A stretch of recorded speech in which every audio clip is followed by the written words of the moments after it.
So మరి తెలంగాణలో Kaleshwaram project అయితే ఒక సంచలనంగా మారిందని చెప్పొచ్చు. ఈ నేపథ్యంలో కవిత కాళేశ్వరం ప్రాజెక్ట్ కి సంబంధించి కొన్ని కీలకమైన వ్యాఖ్యలు చేశారు. అంతకుముందు కూడా కేటీఆర్ ని ఉద్దేశిస్తూ కొన్ని కీలకమైన వ్యాఖ్యలు చేశారు. సో ఇప్పుడు కూడా డైరెక్ట్ గా హరీష్ రావు అండ్ అలాగే సంతోష్ రావుని ఉద్దేశిస్తూ కొన్ని కీలకమైన వ్యాఖ్యలు అయితే చేశారు.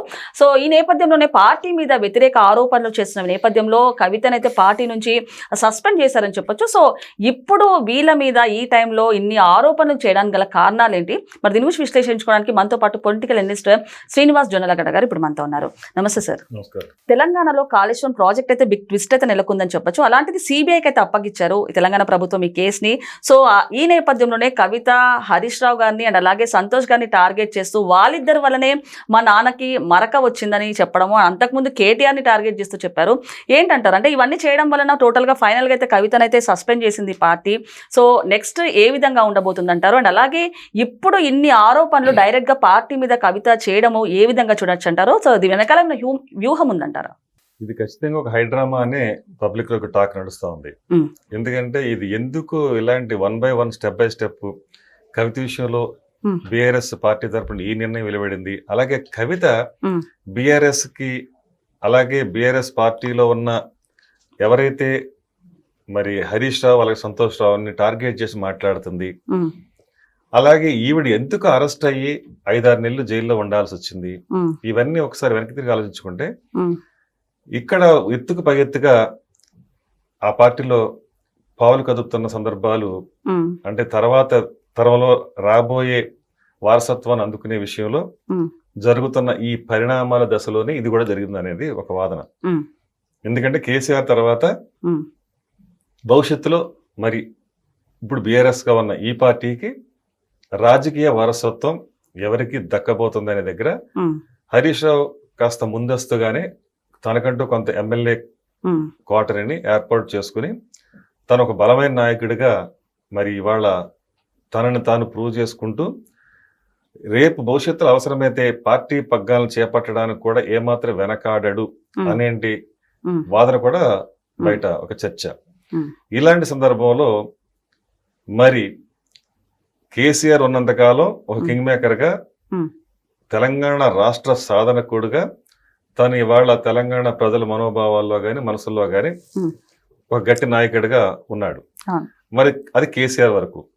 కానీ వారసత్వం అనేటప్పటికల్లా ప్రజలకి ఖచ్చితంగా ఎవరిని వారసుడిగా ప్రకటిస్తాడనేది ఉంటుంది.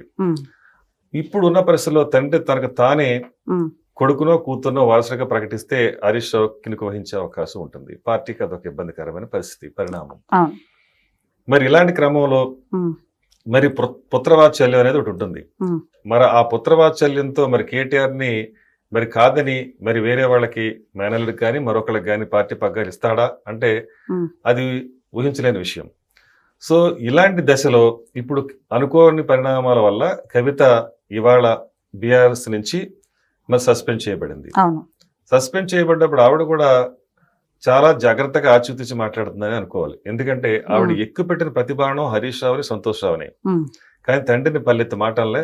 అలాగే అన్న విషయంలో కూడా చాలా ఇప్పుడు చేయలేదు అన్న విషయంలో వ్యాఖ్యలు. ఇప్పుడు కొంచెం సానుకూలంగానే ఉందనుకోవాలి. తండ్రి విషయంలో అయితే ఆ తండ్రికి బిడ్డగా పట్టడం అదృష్టం అంటుంది. అలాగే తండ్రికి కట్టప్రాగా హరీష్ రావు వెనకాల వ్యవహరిస్తున్నాడు, చూసుకోవాలి కాచుకోవాలి అంటుంది. కేసీఆర్ ఫోటోలు పెట్టుకుని ఇంకా కార్యక్రమాలు చేస్తాను కూడా ఇప్పుడు చెప్పారు తను ప్రెస్ మీట్ లో కూడా. ఆ విధంగా తండ్రిని ఎక్కడా కూడా ఒక ఫలిత మాట అనలేదు. అన్న విషయంలో కూడా సానుకూలంగానే ఉంది. అసలు తన టార్గెట్ అంతా ఇప్పుడు హరీష్ రావు అంటే సంతోష్ రావు. ఈ టెలిఫోన్ ట్యాపింగ్ కూడా వాళ్లే కర్త కర్మ క్రియ అంటుంది. మిగతా అవినీతి సంబంధించిన ఏ విషయంలో అయినా సరే హరీష్ రావు అండ్ సంతోష్ రావు వైపే దాన్ని వేలెత్తి చూపిస్తా ఉంది. ఇక్కడ పార్టీకి రక్షణ కవచంగా కనిపిస్తా ఉంది ఈవిడ మాటలు.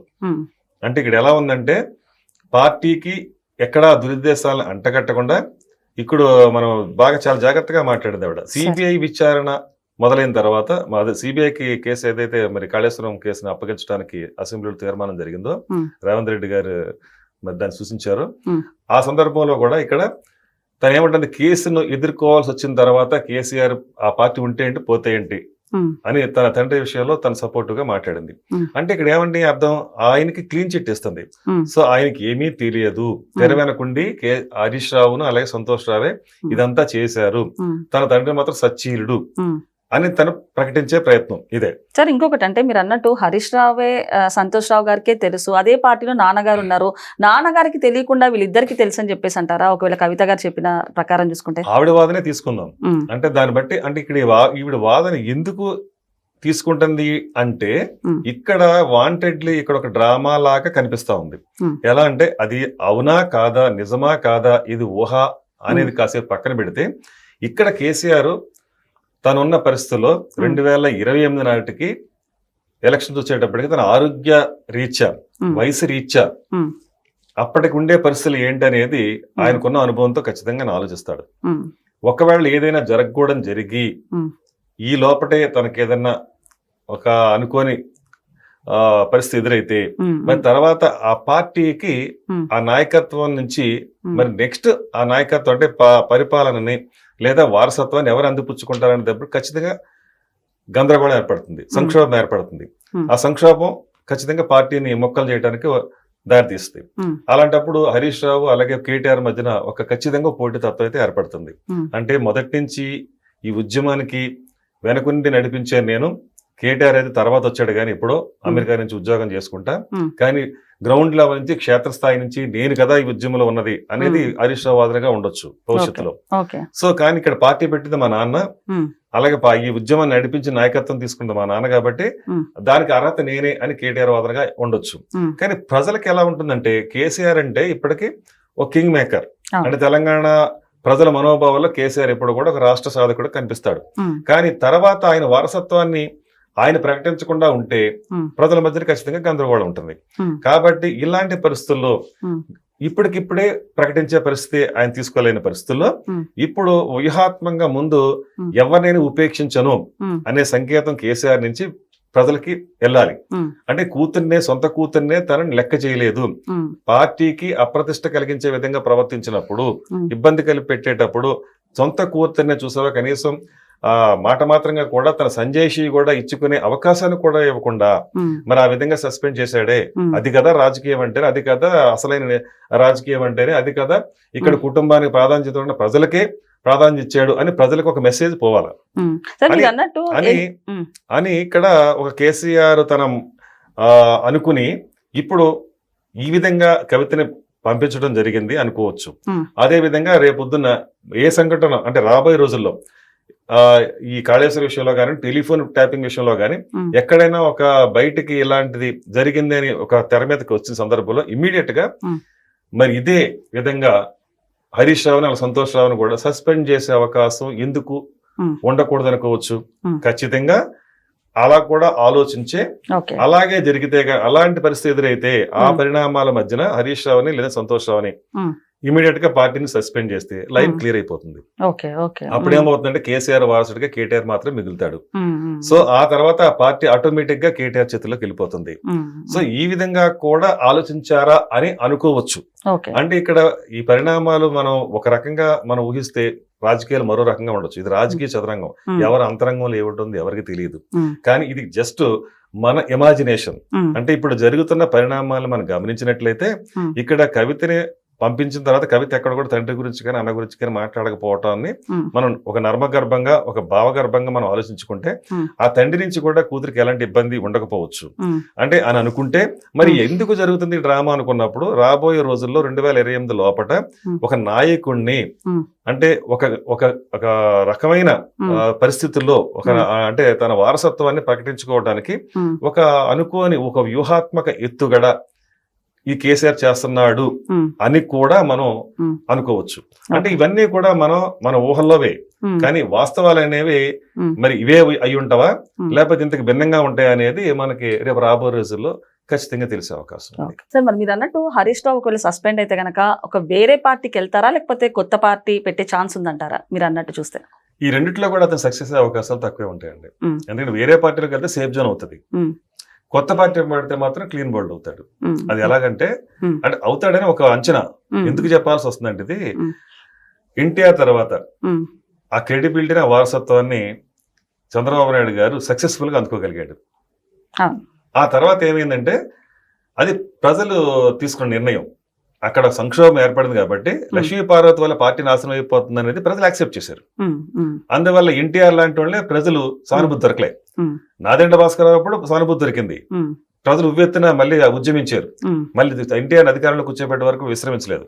ఈవెన్ చంద్రబాబు నాయుడు గారు కూడా దానికి చాలా కీలకంగా వ్యవహరించి కంటికి రెప్పలాగా కాపాడుకుని ఎన్టీఆర్ ని మరి కంటి మీద కునుకు లేకుండా మరి అన్ని నాళ్ళు ఆయన కష్టపడి మళ్ళీ పార్టీని మళ్ళీ ఆయన అధికారం పీట మీద కూర్చోబెట్టకు విశ్రాంతి తీసుకోలే. అది ప్రజల మనసులో ఉంది.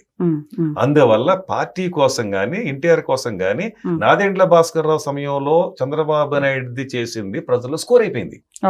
సో అందువల్ల పార్టీని కాపాడే గొప్ప నాయకుడు, పార్టీ నిలబెట్టేవాడు గాని ఇంకా ఇతనే పార్టీని నడిపించగలడు, సత్తా ఉన్నవాడు అని ప్రజలు నిర్ణయించుకున్నారు కాబట్టి ఆ రోజున ఎన్టీఆర్ కి మద్దతు రాలే ప్రజల నుంచి, చంద్రబాబు నాయుడుకి వచ్చింది. సో ఆ మద్దతు అది ఫేక్ అనుకుంటాకలేదు. ఎందుకంటారా, ఆ రోజున ఒకవేళ ఎన్టీఆర్ దగ్గర నుంచి అధికారం చేపట్టి తీసుకున్న ఎమ్మెల్యేల మద్దతుతో మరి ప్రజానాయకుడిగా ప్రజల నుంచి మద్దతు ఎలా వచ్చిందంటే నెక్స్ట్ ఎలక్షన్ లో 180 సీట్లు వచ్చినాయి ఆయనకి. 180 అత్యధిక మెజార్టీతో గెలిచాడు చంద్రబాబు నాయుడు గారు. ఏది తన ముఖ్యమంత్రిగా తనకు తానుగా ప్రజల్లోకి వెళ్ళి. అంటే నిజంగా మరి చంద్రబాబు నాయుడు ఎన్ని పోటీ పొడిచాడు అనేది నిజమై ఉంటే ప్రజలు ఓటేస్తారా? డిపాజిట్స్ కూడా రావు కదా. కానీ ఇక్కడ ఏం జరిగింది, మరి లక్ష్మీ పార్వతి మరి ఎన్టీఆర్ తెలుగుదేశం పెడితే ఒక్క ఓటు రాలే, ఎక్కడ డిపాజిట్స్ లేవు. అలాగే హరికృష్ణ స్వయాన కొడుకే మరి అన్న ఎన్టీఆర్ ఏదో అన్న తెలుగుదేశం పార్టీ అనేది ఆయన కూడా పెట్టాడు. ఆయన కూడా స్వయంగా ఆయన పోటీ చేసిన గుడివాళ్ళనే నెగలే. సో డిపాజిట్స్ లేవు. సో దీన్ని బట్టి ఏంటంటే ప్రజలు నిర్ణయం చేసుకుంటారు వారసత్వాన్ని. సో ఆ క్రెడిబిలిటీని చంద్రబాబు నాయుడు చూశారు కాబట్టి ఆనాటికి ఈనాటికి ఈ పార్టీని నిలబెట్టగల సత్తా ఉన్న నాయకుడు, ఎన్టీఆర్ లెగసీని అందుకుని ఆ పార్టీని తీసుకుని ముందు తీసుకెళ్లగల నాయకుడు అని వాళ్ళు నిర్ణయించుకున్నారు. కాబట్టి వాళ్ళ ఈ రోజున ఈ పరిస్థితుల్లో చంద్రబాబు నాయుడు గారు ఆ ప్రజల ఆకాంక్షల్ని కూడా వాళ్ళ ఆలోచనలు కూడా ఆయన సక్సెస్ఫుల్ గా విజయవంతంగా నెరవేర్చగలిగాడు. ఇక్కడికి వచ్చేటప్పటికల్లా పోల్చుకుంటే హరీష్ రావు విషయంకి వచ్చేటప్పుడు కూడా ఇదే అప్లై అవుతుంది. ఎందుకంటే కేసీఆర్ నుంచి లెగసీని ఎవరు తీసుకుంటే వాళ్ళే నాయకత్వం తీసుకునే అవకాశం ఉంటుంది. సో అందువల్ల ఏమవుతుందంటే ఒక్కసారి వన్స్ సస్పెండ్ అయితే వేరే పార్టీలోకి వెళ్తే ఒక సేఫ్ జోన్ లోకి వెళ్ళి ఎక్కడో ఉండిపోతాడు.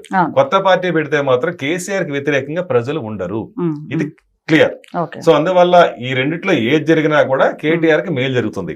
సో ఈ కారణంగా కూడా కేసీఆర్ ఈ వ్యూహాత్మక నిర్ణయం తీసుకుని ఉండవచ్చా అని కూడా మనం అనుకోవచ్చు. ఇది ఈ రోజు వరకు మనకున్న ఆలోచన వరకు మనకున్న పరిజ్ఞానం వరకు చెప్పగలిగే విషయం. ఓకే సార్, నమస్తే. నమస్కారం.